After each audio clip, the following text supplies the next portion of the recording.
The former First Lady Grace Mugabe has been fined 5 cattle and 2 goats for violating traditional customs and rights following the burial of her husband, the late ex-president Robert Mugabe, at the family rural home's courtyard.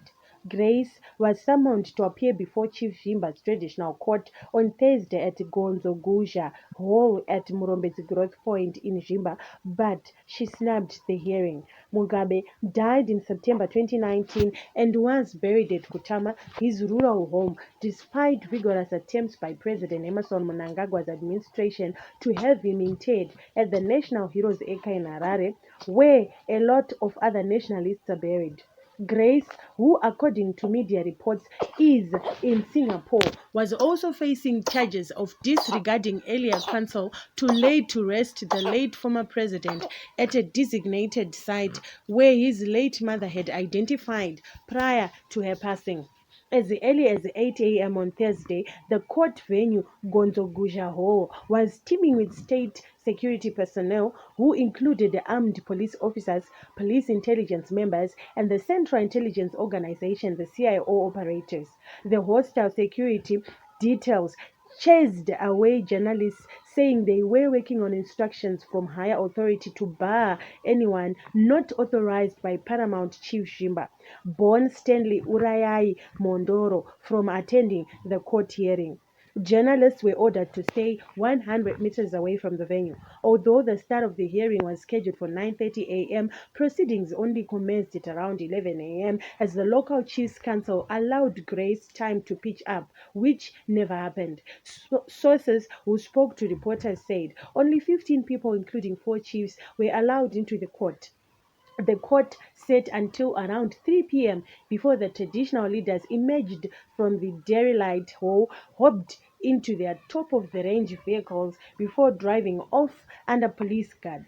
Chief Zvimba, despite numerous denials of his involvement in the matter, reportedly chaired the Indaba, where it was anonymously agreed that Grace should be fined 5 heifers and 2 goats.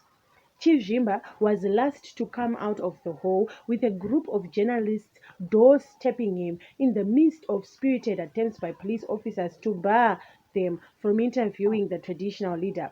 However, the chief got into his latest chauffeur-driven Isuzu double twin cab before driving off without entertaining any questions from the media.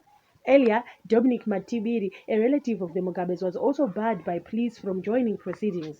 Reporters later caught up with Matibiri, who rubbished the court sitting, arguing that Chief Zvimba had an ulterior motive.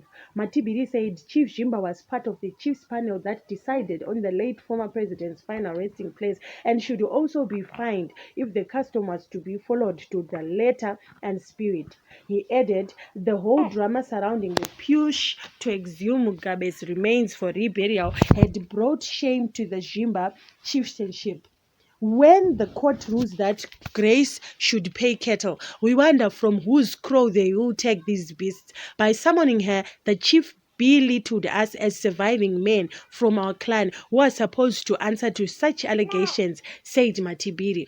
He's now doing as he pleases, but what he has done is exposing the chieftainship to ridicule.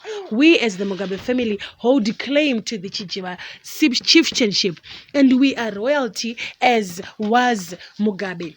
Suggestions to exhume Mugabe's remains for reburial were shocking, he said. The visibly irate Matibiri said it pained him that Chief Zvimba was orchestrating the reburial of Mugabe's remains, and it was a great betrayal to the spirit of a person who installed him as a traditional leader.